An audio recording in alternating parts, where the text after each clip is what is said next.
After last week's positive result, the Vancouver Whitecaps came into Minneapolis with dreams of getting back to poaching road points.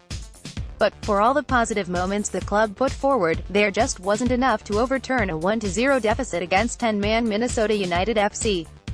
Stefan Marinovic 6.5 did well with his regular housekeeping, negating a number of chances played across his box, particularly during a dangerous scoring opportunity in the 34th minute by disrupting a cross inside his 6.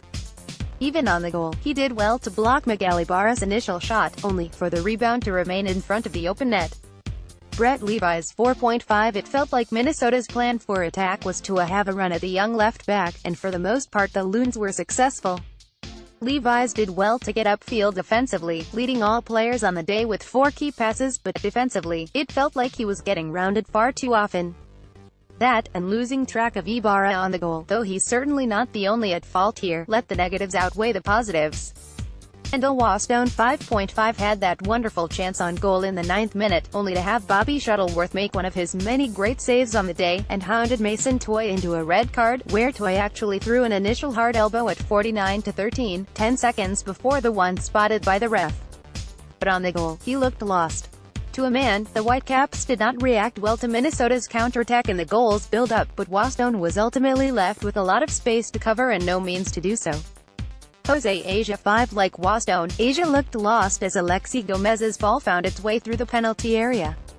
Could the two center-backs have sat a little deeper? Possibly.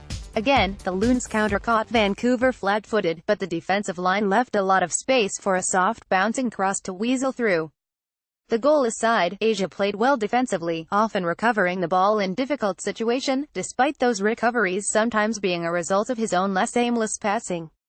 Sean Franklin 6 of Vancouver's 4 defenders, I actually liked Franklin's play the best, though the MLS's Audi Index would certainly disagree. He didn't get up the wing as often as Levi's, instead waiting for more opportune moments. Didn't rush his passes, and usually played it safe. Alphonso Davies 7 For all the hype this week over Davies' 1v1 skills, he certainly didn't do anything to disprove it. Had his motor going on offense and defense, even poaching a ball from a sometimes calamitous Ali Ghazal to break out on a slaloming run.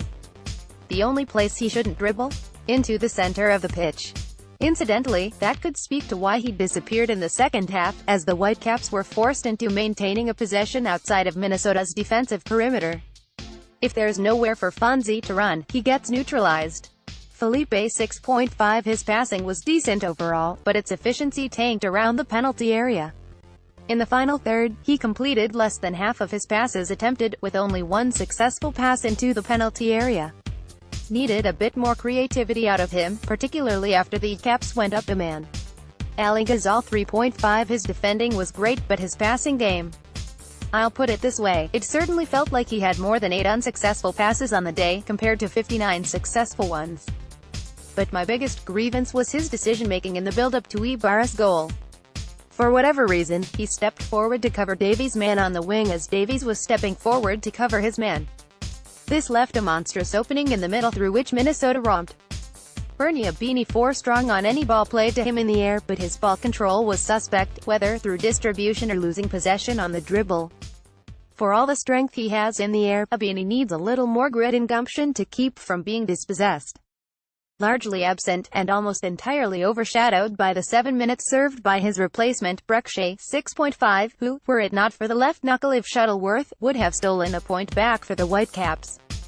Anthony Blondell 7 A lot of positives from Blondell, often forcing Shuttleworth into making difficult saves, and probably pushing the keeper onto the MLS Team of the Week.